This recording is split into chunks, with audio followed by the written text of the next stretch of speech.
Olá, sou Natália Omori de Almeida, desde São Paulo, Brasil.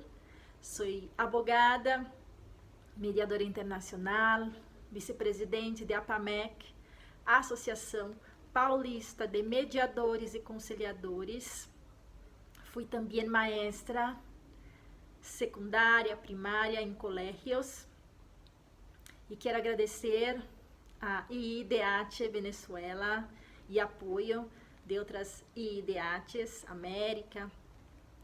E agradecer a doutora Saida Marcano de Navas e reverendo Malaquias Nava Garcia por esta oportunidade de celebrarmos o Dia de Direitos Humanos com o tema Construyendo al Niño y Niña y Adolescentes del siglo XXI.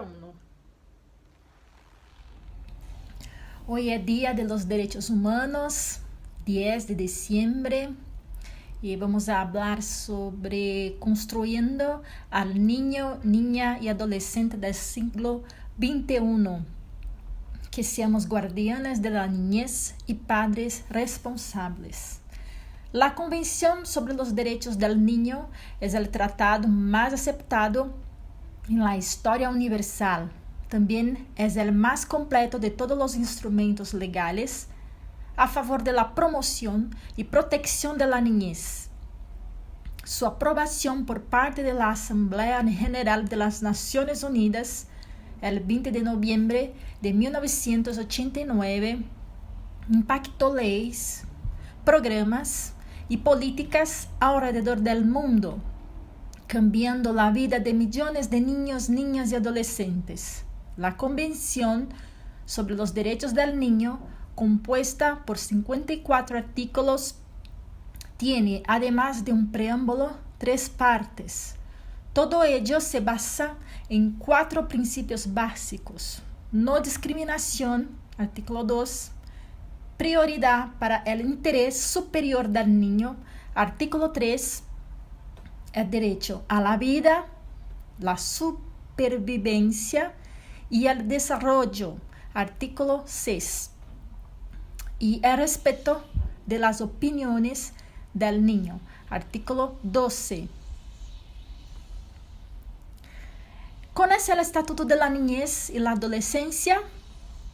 El Instituto Mauricio de Sousa elaboró el GIBI, ECA, Estatuto de la Niñez y la Adolescencia, que en un lenguaje sencillo explica cuáles son los derechos de la niñez y la adolescencia. Fui maestra de primaria y secundaria en colegios y saber transmitir conocimientos de manera didáctica y lúdica es la clave para un aprendizaje efectivo. La Convención establece en el derecho internacional que los Estados partes deben asegurar que todas las niñas y niños, sin ningún tipo de discriminación, se beneficien de medidas especiales de protección y asistencia, sean informados de sus derechos y participen en las decisiones que afecten sus derechos. Los niños deben tener acceso a servicios como educación y salud y la posibilidad de desarrollar su personalidad, habilidades y talentos al máximo de su potencial, además de crecer en un ambiente de felicidad, amor y comprensión. A pesar de los avances, las desigualdades persisten, dejando a millones de niños, niñas y adolescentes privados de sus derechos fundamentales, sin escolarizar, sin acceso a la atención médica o expuestos a diferentes formas de violencia y explotación.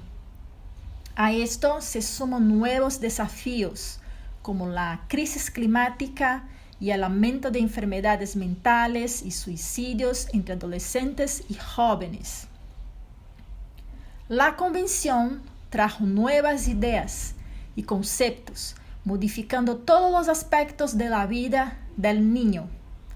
dice, citando entre otras cosas, reconocimiento del derecho a la participación, artículo 12, que detalla el derecho a que los niños sean escuchados en función de su edad y madurez. Reconocimiento del derecho al descanso, esparcimiento y entretenimiento. Reconocimiento del principio que ambos padres tienen obligaciones comunes con respeto al desarrollo del niño. Reconocimiento del derecho de los niños, niñas y adolescentes que pertenecen a minorías étnicas, religiosas o lingüísticas a tener su propia cultura, religión y idioma. Artículo 30.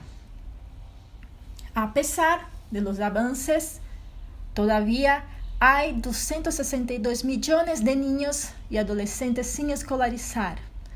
650 millones de niñas y mujeres se casaron antes de cumplir los 18 años. Y 297 millones de niños menores de 5 años mueren cada año por diarrea asociada con el agua y el saneamiento, atención e higiene inadecuadas. La convención también ayudó al país, a Brasil, a avanzar en relación a los derechos del niño luego de la dictadura militar. Gracias a una sinergia histórica, el proceso constituyente brasileño y la elaboración del Estatuto de la Niñez y la Adolescencia coincidieron con los momentos finales de la discusión y aprobación de la Convención. La influencia de los debates internacionales sobre la Constitución de 1988 es evidente en el artículo 227. Es deber de la familia, la sociedad y el Estado asegurar a la niñez, la adolescencia y la juventud con absoluta prioridad el derecho a la vida, la salud, la alimentación, la educación, el esparcimiento, a la profesionalización, la cultura, dignidad, respeto, libertad y convivencia familiar y comunitaria. Además de mantenerlos a salvo de toda forma de negligencia, discriminación, explotación, violencia, crueldad y opresión. En Brasil, la ECA, el Estatuto, creó el Consejo de Derechos y el Consejo de Tutela. El primero incorpora la participación popular de las comunidades en la formulación de políticas públicas, explica Benedito dos Santos de UNICEF, quien también formó parte del grupo de redacción del Estatuto. El Consejo Tutelar, en cambio, funciona como mediador de conflictos, segundo él. Fue la forma que encontramos para hacer que los niños excluidos se inscriban en el Estado de Derecho. Hoy, según el abogado Paulo Afonso Garrido de Paula, dice, los consejos de tutela cumplen este rol como un instrumento cercano a la comunidad para hacer florecer los derechos de la niñez. La aprobación de la Convención sobre los Derechos del Niño en la Asamblea General de las Naciones Unidas el 20 de noviembre de 1989 se produjo en un momento en que Brasil, al mismo tiempo que atravesaba una grave crisis económica, vio un futuro mejor gracias a la nueva Constitución de 1988 y la celebración de la primera elección directa para presidente desde el golpe militar de 1964. Para la niñez y la adolescencia, la nueva Constitución representó una serie de avances en línea con varios principios de la Convención.